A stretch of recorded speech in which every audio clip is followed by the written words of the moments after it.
السلام علیکم. Programme Brass tax کے ساتھ آپ کی ہوسٹ ہنا معراج ایک بار پھر حاضر خدمت ہیں. ہمارے اسٹوڈیو میں اس وقت موجود ہیں ہمارے ایکسپرٹ جناب زید حامد صاحب. السلام علیکم زید صاحب. آج ہمارے پروگرام کا ٹاپک ہے گلوبل اکنامک ٹیررزم اور اسی پروگرام کا آج دوسرا ایڈیشن پیش کرنے جا رہے ہیں. پچھلی بار ہم نے اختتام کیا تھا اپنے پروگرام کا اس بات پر we discuss the origin of paper منی.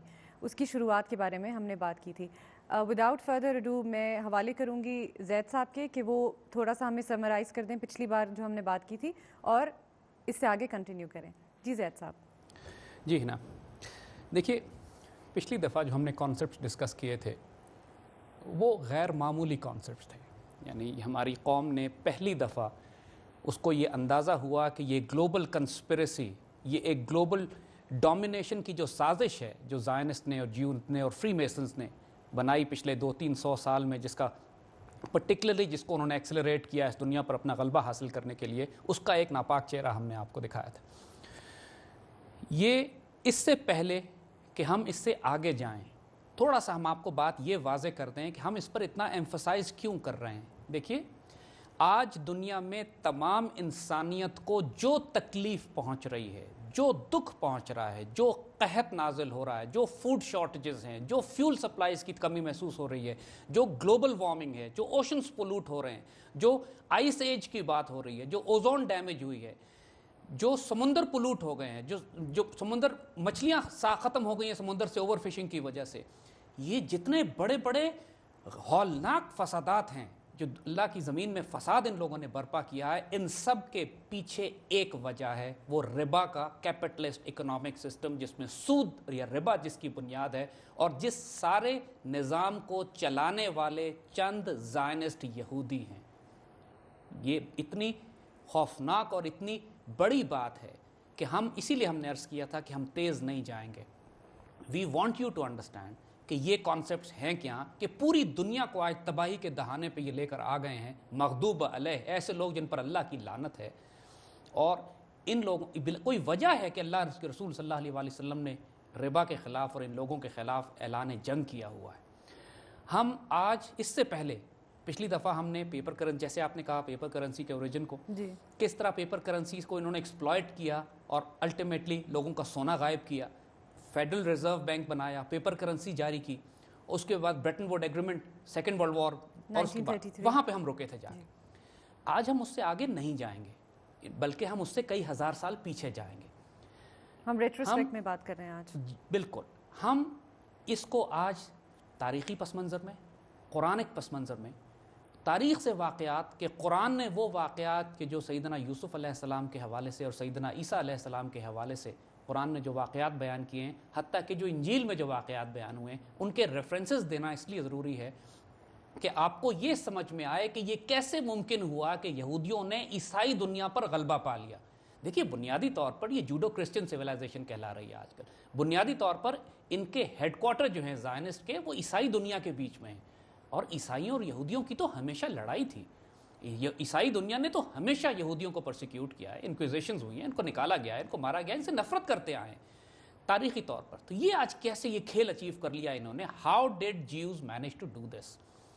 اب اس بات کو آج ہم تاریخی پس منظر میں دیکھیں گے تو تھوڑا سا جو ہمارا پروسپیکٹو ہوگا وہ ہسٹوریکل بھی ہے، فلسافیکل بھی ہے، قرآنک بھی ہے اور قرآنک بھی ہے. اور اس کے بعد پھر ہم آہستہ آہستہ پہنچیں گے اس ماڈرن اکنامک سسٹم کی طرف، اور پھر once we cover this we will go forward from 1945 کہ اس کے بعد کیا. جی now that we're discussing a theological point of view, so let's start with the Quranic views on Jews. Let's shed some light on this. دیکھیے دو تین باتیں یاد رکھیے گا اس سے پہلے کہ ہم قرآن کا وہ اسپیکٹ جو یہودیوں کے حوالے سے قرآن نے ذکر کیا ہے. ہم آپ کو حضرت یوسف علیہ السلام کا قصہ سنانا چاہیں گے. قرآن نے پورا واقعہ سورہ یوسف میں بیان کیا اور بڑی خوبصورت ڈائنامکس ہیں اس قصے کی، جس کا براہ راست تعلق آج کے ماڈرن اکنامک سسٹم سے ہے. انبیاء کے ذریعے جو مثالیں اللہ نے ہمیں سمجھائی ہیں وہ قصے کہانیاں نہیں ہیں، ان میں بہت پروفاؤنڈ وزڈم ہے. اس لیے کہ آج کے دور میں اگر ہم ان سے سبق نہیں سیکھیں گے تو پھر مار کھائیں گے، پھر وہی ہوگا جو ہمارے ساتھ آج ہو رہا ہے. حضرت یوسف علیہ السلام کے اس سارے قصے کو ہم چھوٹا کرتے ہیں اور وہاں پہنچتے ہیں کہ جہاں پر وہ جیل سے باہر آتے ہیں اور عزیز مصر اور مصر کا بادشاہ ان سے یہ کہتا ہے کہ میں آپ کو کوئی عہدہ دینا چاہتا ہوں، آپ آئیے اور میری حکومت میں شامل ہو جائیے. تو یوسف علیہ السلام اس سے یہ کہتے ہیں کہ مجھے تم خزائن الارض دے دو، یعنی زمین کے خزانے میرے حوالے کر دو. دوسرے لفظوں میں فائنانس منسٹری کی پوسٹ مانگی انہوں نے، یعنی دوسرے لفظوں میں انہوں نے زمین کے جتنے بھی ministry of petroleum and minerals and natural resources انہوں نے مانگی، کیونکہ زمین کے خزانے یہی ہوتے ہیں. موسٹ ساٹ آفٹر. اور انہوں نے جو آرگومنٹ دی بادشاہ کو وہ یہ دی کہ میں حفیظ بھی ہوں اور میں علیم بھی ہوں. دیکھیے دو بہت فنڈامنٹل کوالٹیز ہیں اس شخص کی جو اپنی قوم کے فائنانسز مینیج کرتا ہے. یعنی اس کو علیم بھی ہونا ضروری ہے، مطلب ہی شوڈ بی وائز مین، اس کو یہ معلوم ہو کہ یہ اکنامک سسٹم مینیج کیسے کرنا ہے، منی سپلائی کنٹرول کیسے کرنی ہے. دوسرا اس کو حفیظ ہونا ضروری ہے کہ وہ حفاظت کرے، خیانت نہ کرے. اگر کسی شخص کو اتنی طاقت دے دی جائے کہ وہ ملک کے فائنانسز اور اکنامک سسٹم کنٹرول کرے، منی سپلائی کنٹرول کرے، تو وہ پوری قوم کی تقدیر بدل سکتا ہے. اب یہ دیکھیے کہ یوسف علیہ السلام کو اس سے پہلے ایک اسپرچول انٹیلیجنس مل چکی تھی. وہ جو خواب کا قصہ ہے سارا کہ بادشاہ نے خواب دیکھا اور انہوں نے بتایا کہ 7 سال تک کہ فراوانی ہوگی گندم کی، غلے کی، اور اس کے بعد 7 سال کا قحط آئے گا. ایک کرائسس ایٹ ہینڈ تھا. دیکھیے ہم نے پچھلے پروگرام کیے تھے اپنے اسپرچول ڈائمینشنس کے، اس میں اسپرچول انٹیلیجنس کا اسپیکٹ بھی شامل ہے کہ یوسف علیہ السلام کو ایک اسپرچول انٹیلیجنس ملی. اس کے بعد اللہ نے ان کو ظاہری دنیا میں موقع یہ دیا کہ آپ اس دنیا کے فائنینشیل کنٹرول، فائنینشیل مینجمنٹ آپ کے ہاتھ میں آ جائے. اور یوسف علیہ السلام نے چوز کیا کہ مجھے فائنینشیل مینجمنٹ دی جائے. اور اس کے بعد آپ نے جو فائنینشیل کنٹرول کیا، جو آپ نے ایگریکلچر پالیسی بنائی، جو آپ نے فائنینشیل پالیسی بنائی، جو آپ نے منی سپلائی کنٹرول کی، نتیجہ اس کا یہ ہوا کہ مصر میں جو 7 سال پہلے آئے اس میں اتنی غلے کی فراوانی ہوئی، اتنے پراسپرس ہو گئے اس منی سپلائی کو پراپرلی مینیج کرنے کی وجہ سے کہ جب قحط کے 7 سال آئے تو پورے خطے کو، پورے ریجن کو مصر غلہ تقسیم کر رہا تھا. یعنی food supply was secure, prosperity was fantastic. آس پاس کے علاقوں سے لوگ آتے تھے مصر سے غلہ لینے کے لیے. اور مشہور یہی تھا کہ مصر کا بادشاہ، یعنی عزیز مصر کے بعد ظاہراً تو عزیز مصر وہاں پہ دوسرا تھا، لیکن ایکچوئل اتھارٹی جو لا تھا عزیز مصر کا تھا، لیکن financial management, financial control and absolute power یوسف علیہ السلام کی تھی. اور وہاں مشہور یہی تھا کہ مصر میں ایک نیک سربراہ ہے، نیک بادشاہ ہے کہ جو لوگوں کو، ایک نیک حاکم ہے کہ جو لوگوں کو غلہ دیتا ہے. جبھی تو ان کے بھائی کنعان سے چل کر آئے اور غلہ انہوں نے ریسیو کیا. دیکھیے یہاں پہ ایک فنڈامنٹل ایشو سمجھ لیجئے گا، اس واقعے کو قرآن نے کیوں ذکر کیا ہے. بات یہی ہے کہ اسی وزڈم کے ایگزیکٹلی اپوزٹ زائنسٹ اور جیوز کام کرتے ہیں. راس چائلڈ ایک بہت مشہور بینکنگ جوئش فیملی ہے، اس کا ذکر ہم آگے کریں گے. اس کا ایک سٹیٹمنٹ ہے، وہ یہ کہتا ہے کہ اگر مجھے کسی ملک کی منی سپلائی، پیسے، دولت کنٹرول کرنے کا اختیار دے دیا جائے تو مجھے اس سے کوئی فرق نہیں پڑتا کہ حکومت کون کرتا ہے اور قانون کون بناتا ہے، حکومت میری ہوگی. یوسف علیہ السلام چونکہ حفیظ بھی ہیں اور علیم بھی ہیں اور اللہ کے نبی بھی ہیں اور ایک اسپرچول وجود ہیں، ان کو جو اسپرچول انٹیلیجنس ملی، انہوں نے اس انفارمیشن کو حفاظت کے ساتھ اور علم کے ساتھ اور اللہ کے دیے ہوئے اس نور کے ساتھ جب استعمال کیا تو پورے ملک میں اور خطے میں امن، عافیت، فراوانی، کثرت، دولت کی مساوی تقسیم اور ایک انصاف قائم ہوا. یہ ایک بہت کرٹیکل ایلیمنٹ ہے ہمارے دین میں، ہمارے قرآن میں، جو اتنا زیادہ ایمفیسس ہے منی مینجمنٹ کے اوپر. اور اب ہم یہاں پر آپ کو وہ بات قرآن کی بتاتے ہیں کہ قرآن پاک نے یہودیوں پر اتنا ایمفیسس کیوں کیا. دیکھیے ان کی کوالٹیز کیا بتائیں گے. پہلی کوالٹی یہودیوں کی اللہ تعالیٰ قرآن میں بتاتا ہے یقتلون الانبیاء انبیاء بغیر الحق، انبیاء کو ناجائز قتل کرتے ہیں، یعنی بالکل ظلم کی انتہا کہ انبیاء کو قتل کرتے ہیں. دوسری یہ بتائی کہ یکنزون الذهب والفضہ کی بات کی، کہ سونے اور چاندی کے ذخیرے جمع کرتے ہیں، پہاڑ بناتے ہیں اپنے پاس، سونے اور چاندی اکٹھا کرتے ہیں، اللہ کی راہ میں اس کو خرچ نہیں کرتے. تیسری ڈیفینیشن یہودیوں کی اللہ تعالیٰ نے یہ دی کہ اللہ کی کتاب کو خود لکھتے ہیں، اللہ کی آیتوں کے بلشترو بیات اللہ ثمنا قلیلا، یعنی خود ہی سے جھوٹی کتابیں لکھ دیتے ہیں اور کہتے ہیں یہ اللہ کی طرف سے، حالانکہ اللہ نے ایسا کوئی حکم جاری نہیں کیا ہوتا. یہ جھوٹ بولتے ہیں اور فساد کرتے ہیں زمین میں. سو یہ ایٹریبیوٹس قرآن نے کچھ ان کے بیسک بتائے. زید صاحب وقت ہوا ایک بریک کا، کنٹینیو کرتے ہیں ڈسکشن یہیں سے. Well see you after short break. Programme Brass Tacks میں ایک بار پھر خوش آمدید. زید صاحب ہم بات کر رہے تھے قرآنک ویوز آن جیوز کی. قرآن اور ان کے بارے میں یہ کہتا ہے کہ یہ ربا کا کام کرتے ہیں، اور ربا کو کہتے ہیں کہ تجارت کی طرح کی چیزیں، حالانکہ اللہ نے تجارت کو حلال اور ربا کو حرام قرار دیا ہے. اور ایک بہت ہی اہم نقطہ قرآن ان یہودیوں کے بارے میں بتاتا ہے، وہ یہ جو ایک خوفناک حد تک ایک تصور ہے کہ جس پر ہم مسلمان توجہ نہیں دیتے. قرآن کہتا ہے کہ ان میں بعض ایسے لوگ ہیں اہل کتاب میں سے کہ اگر آپ ان کے پاس کوئی دولت یا کوئی رقم رکھوائیں تو یہ واپس کر دیں گے. اور بعض ایسے ہیں کہ جو آپ کی دی ہوئی رقم کو واپس نہیں کریں گے چونکہ وہ یہ سمجھتے ہیں, یہ ان کا عقیدہ ہے کہ غیر یہودی کا مال ہڑپ کرنا ہم پر حلال ہے.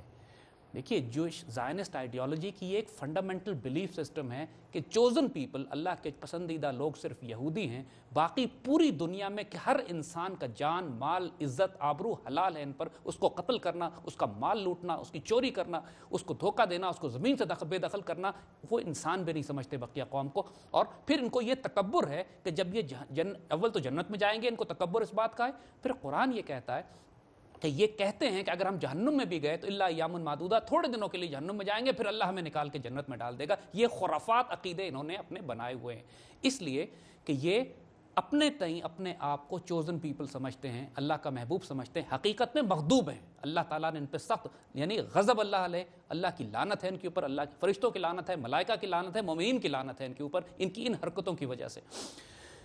ان کی جو دوسری ایٹریبیوٹس قرآن بتاتا ہے وہ یہ کہ یہ جگہ جگہ فساد برپا کرتے ہیں, جنگیں بھڑکاتے ہیں, یعنی زمین میں آگ بھڑکاتے پھرتے ہیں, فساد برپا کرتے پھرتے ہیں, اور اللہ فساد کو پسند نہیں کرتا. اگر آپ ان سارے ایٹریبیوٹس کو جمع کریں تو وہ سارا پیٹرن بن جاتا ہے جو پچھلے کئی سو سال میں زائنسٹ کنسپریسی نے, زائنسٹ ایلیمنٹس نے پوری دنیا میں برپا کرتے چلے آئے ہیں اپنے اس سسٹم کو اسٹیبلش کرنے کے لیے. چوزن پیپل ہونے کا ان کو جو تکبر ہے وہ یہ گلوبل امپائر بنانا چاہتے ہیں, ایک ون گورنمنٹ, سپر گورنمنٹ ہو جو پوری دنیا پہ ہم قبضہ کریں. پوری دنیا میں قتل و غارت, قحط, جنگیں برپا کرتے ہیں اس لیے کہ کسی اور کا جان و مال, عزت, آبرو کی ان کو نہ پرواہ ہے نہ اس کا خیال ہے. خود بڑے بڑے فیڈرل ریزرو میں اور سوئس بینکوں میں گولڈ ریزروز بھرتے ہیں, چھتوں تک پہاڑ سونے کے بنا کے رکھتے ہیں, پوری دنیا کو قحط اور بھوک میں مار دیتے ہیں, اللہ کے دیے ہوئے مال کو راستے میں نہیں خرچ کرتے. ان کے وہ سارے ایٹریبیوٹس آپ اگر بلڈ کر کے ایک پیٹرن بنائیں تو you can understand very clearly کہ ربا اور انٹرسٹ بیسڈ اکنامک سسٹم کی بنیاد پر جو اس کے ساتھ فنڈامنٹل ریکوائرمنٹس ہیں اس نظام کو قائم رکھنے کی, قتل و غارت ہے, تباہی بربادی ہے, حکومتوں کے تختے الٹنا ہے, قوموں میں فحاشی, برائی, بدکاری کو عام کرنا ہے, لوگوں کے اخلاقی زوال برپا کرنا ہے, مذہب کو اڑا کے رکھ دینا ہے, یہ سارے فنڈامنٹل ریکوائرمنٹس ہیں اس ربا کے نظام کو قائم رکھنے کے لیے. آئیے میں مثال آپ کو دیتا ہوں, اور یہ مثال ہم آپ کو دیں گے انجیل سے. انجیل کا ایک ٹیسٹمنٹ ہمارے سامنے رکھا ہے, ہم اسکرین پہ بھی دکھائیں گے. دس از دی گڈ نیوز بائبل. یہ ایک اس انجیل کے مختلف ورژن ہیں, لیکن یہ بائبل کا ایک ورژن جو کہ اسٹینڈرڈ بائبل ببلیکل سوسائٹی کی طرف سے ایشو ہوتا ہے, مارکیٹ میں اویلیبل ہے, کہیں سے آپ اٹھا کے دیکھ سکتے ہیں. اس میں ایک بہت ہی حیرت انگیز واقعہ بیان کیا گیا ہے مارک 11 میں, نیو ٹیسٹمنٹ مارک 11 میں, کہ عیسیٰ علیہ السلام جب یروشلم جاتے ہیں, when Jesus goes to Jerusalem کے نام سے وہ چیپٹر شروع ہوتا ہے. ایک عجیب و غریب بات یاد رکھیے گا کہ عیسیٰ علیہ السلام نئی شریعت لے کر نہیں آئے تھے. شریعت موسیٰ علیہ السلام کی تھی جو چلی آ رہی تھی, اولڈ ٹیسٹمنٹ جو تھا. عیسیٰ علیہ السلام اس لا کے ساتھ لو لے کر آئے تھے, محبت لے کر آئے تھے, پیار لے کر آئے تھے, کیونکہ یہودیوں نے قانون کو اتنا علی الحرف, اتنی زیادہ سختی سے امپلیمنٹ کرنا شروع کر دیا تھا کہ محبت کا پہلو نکل گیا تھا اس میں. وہ واقعہ یاد ہے کہ جب ایک بدکار عورت پہ سنسار کرنے, اس کو پتھر مارنے کی بات ہوئی تو یہودیوں نے انصار کیا کہ اس پر وہ قانون نافذ کیا جائے گا توریت کا, تو عیسیٰ علیہ السلام نے یہی کہا کہ وہی سنسار کرے اس کو جس نے خود برائی نہ کی ہو. اور پھر جب وہ ایسپیکٹ, جب تمہیں کوئی ایک تھپڑ مارے تو تم اس کو دوسرا گال دے دو, یہ محبت, درگزر, معافی, محبت, پیار, عیسیٰ علیہ السلام اس کو لے کر آئے تھے. اور عیسیٰ علیہ السلام کا جو امیج ہے ایک ہمبل, سافٹ, محبت کرنے والے وجود کا, forgiving وجود کا. اب آپ ایک کیفیت دیکھیے, عیسیٰ علیہ السلام یروشلم جاتے ہیں, یہ انجیل میں لکھا ہوا ہے, مارک 11 نیو ٹیسٹمنٹ.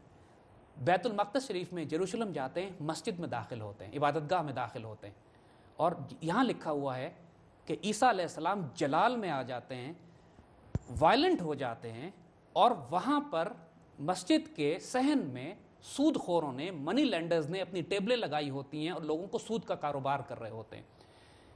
یہ ٹیسٹمنٹ ہمارے سامنے ہے, یہاں پہ لفظ منی چینجر استعمال ہوا ہے. اولڈ پرانی کتابوں میں منی لینڈرز ہیں, منی لینڈر کا لفظ استعمال ہوا ہے, اور یہ سارا کام چرچ کی یعنی یہودیوں کی نگرانی میں مسجد کے صحن میں ہو رہا تھا. عیسیٰ علیہ السلام نے میزیں الٹ دی, وائلنٹ ہو گئے, مارا ان کو. یعنی یہ تصور نہیں کر سکتا کوئی شخص عیسیٰ علیہ السلام اتنے جلال کا مظاہرہ کریں گے. آپ نے کیا, اور ساتھ آپ نے اگلا لفظ یہ فرمایا کہ یہ اللہ کا گھر ہے جو عبادت کے لیے, تم نے اس کو چوروں کا گڑھ بنا لیا, you made it a den of thieves. یہ بائبل میں لکھا ہوا, ہم اسکرین پہ دکھائیں گے ابھی آپ کو, اور یہ بائبل ہمارے سامنے پڑھی ہے, these word exact words are used there. اور اس کے بعد اگلا جملہ زیادہ دلچسپ ہے, وہ یہ ہے کہ the chief priest and the makers of the law or the teachers of the law heard this and then they plotted to kill Jesus. عیسیٰ علیہ السلام کی قتل کی سازش یہودیوں نے اس وقت بنائی جب عیسیٰ علیہ السلام نے سود خوری کے نظام پر حملہ کیا. یہ انجیل میں لکھا ہوا ہے. اس سے پہلے وہ عیسیٰ علیہ السلام کو برداشت کر رہے تھے، لیکن جب عیسیٰ علیہ السلام نے اس یہودیوں کے زائنسٹ کے پورے کفر کے سسٹم کی جڑ پر حملہ کیا تو اس بات کو کیونکہ وہ ٹیچرز آف دا لا اور دا چیف پریسٹ، دیکھیے وہ ٹیچرز آف لا تھے، ان کو قانون معلوم تھا کہ ہمارے قانون میں سود خوری حرام ہے، ربا حرام ہے. عیسیٰ علیہ السلام اسی لیے جلال میں آئے تھے، کیونکہ باقی کسی قانون پر انہوں نے جلال میں نہیں آئے، اس پر جلال میں آئے. ریزن بینگ کہ یہ اللہ رسول سے جنگ ہے اس قانون اس نظام کے ربا کی. یہ آج کی بات نہیں ہے جو قرآن میں لکھا ہوا ہے، ہر نبی نے جنگ کی ہے اس کے خلاف، کیونکہ یہ انسانیت کو غلام بناتا ہے. دنیا میں جو تباہی، جیسے ہم نے عرض کیا کہ اس وقت پوری دنیا فساد میں برپا ہے صرف اس ربا کے نظام کی وجہ سے. اس نظام پر حملہ کیا عیسیٰ علیہ السلام نے. دین دا چیف پریسٹ، یعنی جو بڑا یہودی تھا، ہائی پریسٹ، اور اس کے ساتھ اس کے ٹیچرز آف دا لا. اب اس کے بعد ایک کھیل دیکھیے اور کیا کیا. اس کے بعد ایک بڑا خوبصورت اگلا ایونٹ، انٹرسٹنگ ایونٹ. ان یہودیوں نے اب سازش کرنا شروع کی کہ عیسیٰ علیہ السلام کو شہید کیسے کرایا جائے، قتل کیسے کرایا جائے. خود نہیں مارنا چاہتے تھے، رومن گورنمنٹ تھی، رومن امپائر تھے، رومن گورنر تھا. انہوں نے سازش کی کہ عیسیٰ علیہ السلام کو رومن گورنر سے مروا دیا جائے، اس سے قتل کروایا جائے. یعنی انہوں نے ایک آدمی بھیجے عیسیٰ علیہ السلام کے پاس یہ سوال کرنے کے لیے. یہ اسی چیپٹر سے آگے یہ لکھا ہوا ہے، یہ مارک 12 میں لکھا ہوا ہے کہ انہوں نے آ کے عیسیٰ علیہ السلام سے سوال کیا کہ ہم جو رومن امپائر ہے اس کو ٹیکسز دیں یا نہ دیں. اگر عیسیٰ علیہ السلام کہتے کہ ٹیکسز نہ دو تو پھر یہ بغاوت تصور کی جاتی ہے، رومن امپائر ان کو تباہ کر دیتی. اور اگر کہتے کہ ٹیکسز دو تو یہ ان کی عقیدے کے خلاف بات ہوتی کہ کفر کے نظام کو ٹیکسز دینا ان کے نزدیک جائز نہیں تھا. یہ ٹریپ تھا ان کے لیے. اور خود کتاب میں انجیل میں لکھا ہوا ہے آج بھی کہ عیسیٰ علیہ السلام اس چال کو سمجھ گئے اور آپ نے ایسا جواب دیا کہ جس میں دشمن حیران ہو گئے اور ان کے خلاف کوئی کیس نہ بن سکا. لیکن یہودیوں نے اس پہ رکے نہیں. وہ جواب یہی دیا انہوں نے کہ وہ عیسیٰ علیہ السلام کا جواب یہ تھا ان کو کہ جو بادشاہ کا حق ہے تم بادشاہ کو دو اور جو اللہ کا حق ہے تم اللہ کو دو. ٹیکسز کی بات نہیں کی، بات گھما پھرا کے کی، لیکن ان کی چال سمجھ گئے تھے. دیکھیے پوائنٹ ہم کس کو ایمفسائز کرنا چاہ رہے ہیں. پوائنٹ ایمفسائز کرنے کا یہ ہے کہ یہودیوں نے جب یہ دیکھا کہ ایک نئی ڈاکٹرن آ گئی ہے جو ان کے اس عقیدے کو اٹیک کر رہی ہے، ان کے اس ربا کے نظام کو اٹیک کر رہی ہے، تو انہوں نے اسٹیبلشڈ پولیٹیکل اتھارٹی کو استعمال کرتے ہوئے، امپائر کو استعمال کرتے ہوئے اس پوری آئیڈیالوجی اور ڈاکٹرن کو تباہ کرنے کے لیے پلاننگ اور سازش کرنا شروع کر دی. یہ ہے وہ مقام کہ نبیوں کو ناحق قتل کرنے کی سازش کرتے تھے. آج دیکھیے ایگزیکٹلی یہی سناریو دنیا میں بلڈ ہو رہا ہے. جیوز زائنسٹ بنیادی طور پہ یہودی اسرائیل کو بیس بنا کے اور فیڈرل ریزرو اور بینک آف انگلینڈ ان کے کنٹرول میں، پوری دنیا کی منی سپلائی یہ کنٹرول کر رہے ہیں. امریکن ملٹری پاور یہ استعمال کر رہے ہیں جس طرح رومن امپائر کو استعمال کیا تھا اس وقت یہودیوں نے. آج یہ امریکن ملٹری پاور استعمال کر رہے ہیں اسلامک آئیڈیالوجی کو ڈسٹروائے کرنے کے لیے. زید صاحب انٹرسٹنگ گفتگو ہو رہی ہے مگر وقت ہو گیا ایک بریک کا. ہم ابھی حاضر ہوتے ہیں بریک کے بعد. پروگرام براس ٹیکس میں ایک بار پھر خوش آمدید. بات ہم کر رہے تھے وہ یہ کہ آج ایگزیکٹلی وہی سناریو استعمال کرنی. آج کوشش کر رہے ہیں کہ صرف اسلامک آئیڈیالوجی ہے جو اس ربا کے نظام کے خلاف پوری انسانیت کو آزاد کرا سکتی ہے. کمیونزم یا چائنیز سویلائزیشن یا ہندوازم کوئی ٹکر نہیں ہے اب ان کے اس کیپٹلسٹ سود اور ربا کے نظام کے خلاف. وہ صرف ایک اسلامک آئیڈیالوجی ہے. اور جو ہم نے پہلے دن بات آپ سے کہی تھی کہ اسلام از اے پولیٹیکل آئیڈیالوجی جو ان کو خطرہ ہے، وہ اسی وجہ سے ہے کہ ہمارے پاس ایک ایسا آلٹرنیٹ اکنامک سسٹم موجود ہے کہ جو ربا کے نظام سے ہٹ کر اس بنیادوں پر جس پر حضرت یوسف علیہ السلام نے مصر میں ایک فراوانی قائم کر دی تھی، اس طرح کا ایک نظام ہمارے ہاں مسلمانوں کے پاس اویلیبل ہے. اور یہ یہودی مسلمانوں سے خود نہیں لڑنا چاہتے، عیسائیوں کو بیوقوف بنوا کر، عیسائیوں کو ان پر حکومت کر کے، ان کی منی سپلائی کنٹرول کر کے، ان کی پالیسیز کنورٹ کر کے اور تبدیل کر کے، جس طرح ان یہودی ہائی پریسٹ نے اور ٹیچرز آف دا لا نے رومن امپائر کو استعمال کیا عیسیٰ علیہ السلام کے خلاف سازش بلڈ کرنے کے لیے. آج ایگزیکٹلی وہی پیٹرن ہے.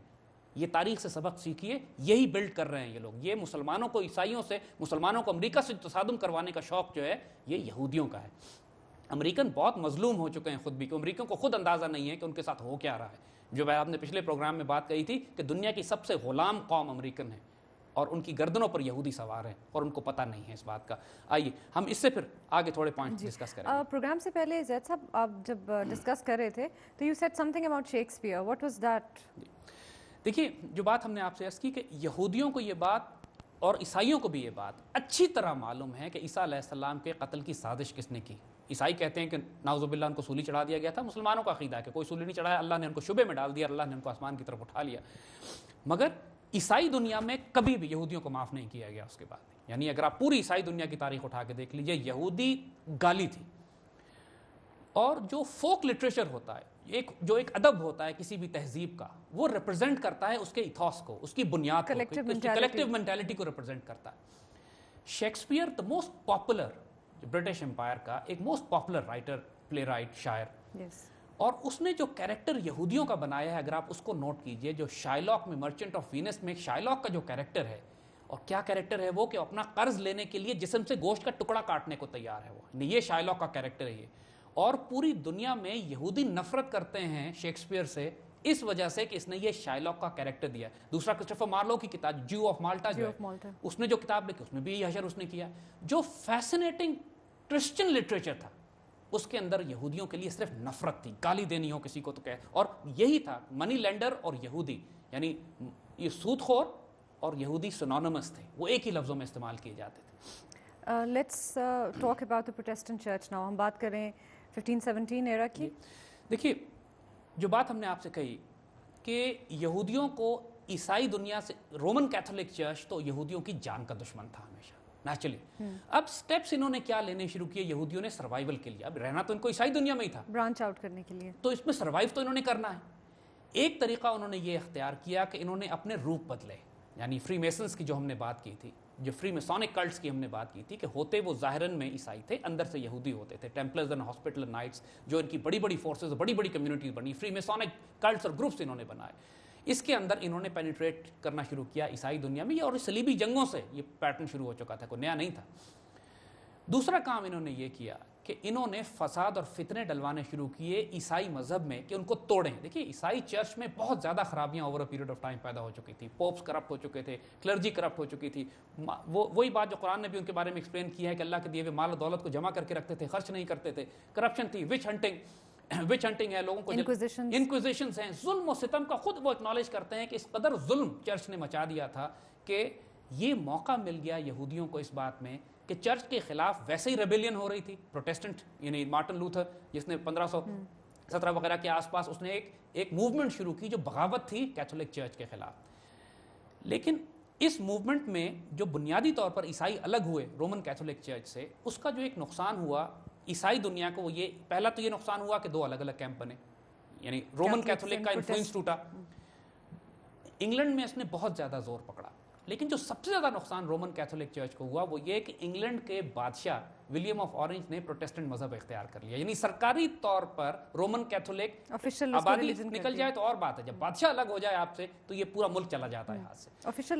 یہی ہوا, آفیشیل ریلیجن الگ ہو گیا. اور یہ وہ موقع ملا کہ ساتھ ساتھ انہوں نے دوسرے کانسیپٹ لانچ کرنا شروع کیے کہ مذہب اور سیاست الگ الگ ہونی چاہیے. یہ کانسیپٹ جو ہمارے ہاں اسلام میں بھی نافذ کرنے کی کوشش کرتے ہیں کہ سیاست اور مذہب کو الگ ہونا چاہیے, یہ زائنسٹ جوئش انڈیوسڈ کانسیپٹس ہیں. اور جس لمحے رومن کیتھولک چرچ کا اختیار ٹوٹا, پروٹیسٹنٹ چرچ ڈیولپ ہونا شروع ہوا, ان یہودیوں نے بادشاہ وقت کو گھیر لیا. یعنی ولیم آف اورنج سے لے کر اس کے بعد آنے والے جتنے بھی انگلینڈ کے بادشاہ تھے وہ بری طرح یہودیوں کے قبضے میں آ چکے تھے. اگر آپ نوٹ کریں کہ چرچ آف انگلینڈ جس وقت میں بنا ہے اس کے 30, 40, 50 سال کے بعد ہی بینک آف انگلینڈ بھی بنا ہے. اور بینک آف انگلینڈ ایک زائنسٹ انٹرپرائز تھی, بالکل اسی طرح جس طرح فیڈرل ریزرو کی بات ہم نے کئی سو سال بعد کی تھی, لیکن 1684 میں تقریباً, یعنی لک ایٹ دا ٹائم 1517, 1580, 1585 وغیرہ وہ پیریڈ تھا کہ جب رومن کیتھولک چرچ کا اثر ختم ہو رہا تھا انگلینڈ سے اور پروٹیسٹنٹس رائز کر رہے تھے, پولیٹیکل پاور پروٹیسٹنٹس کے پاس آ رہی تھی. دیٹ واز دا 16ویں صدی اور 17ویں صدی کے درمیان یہ دونوں فساد برپا تھے اور یہودی بھرپور اس میں فائدہ. اس کیوس اور انارکی میں یہ بادشاہ وقت کے قریب ہوتے جا رہے تھے. دی آبجیکٹو واز کہ بادشاہ ہائی جیک کر لو, اور بادشاہ ہائی جیک انہوں نے کر لیا تقریباً 1680 وغیرہ کے آس پاس کمپلیٹلی. یعنی پروٹیسٹنٹ چرچ بھی ان کے قبضے میں جا چکا تھا اور عیسائی دنیا کے بیچ میں انہوں نے بینک قائم کیا, آفیشیل آتھرائزیشن بادشاہ کی اجازت کے ساتھ. اس کو بینک آف انگلینڈ کا نام دیا گیا جو پرائیویٹ یہودی انٹرپرائز تھا. اور انہوں نے چھوٹتے ہی کئی لاکھ پاؤنڈ کا سونے کے سکوں کا قرضہ دیا بادشاہ وقت کو تاکہ وہ اپنی جنگیں جو اس نے کیمپینز ملٹری بلڈ کرنی تھی. اب ایک تماشا آپ کو ہم دکھائیں. دنیا یہ کہتی ہے کہ برٹش امپائر پر سورج غروب نہیں ہوتا تھا. راسچائلڈ یہ کہتا ہے کہ جس برٹش امپائر پر سورج غروب نہیں ہوتا اس پر میں حکومت کرتا ہوں کیونکہ اس کی دولت میرے پاس ہے. ان یہودی بینکرز نے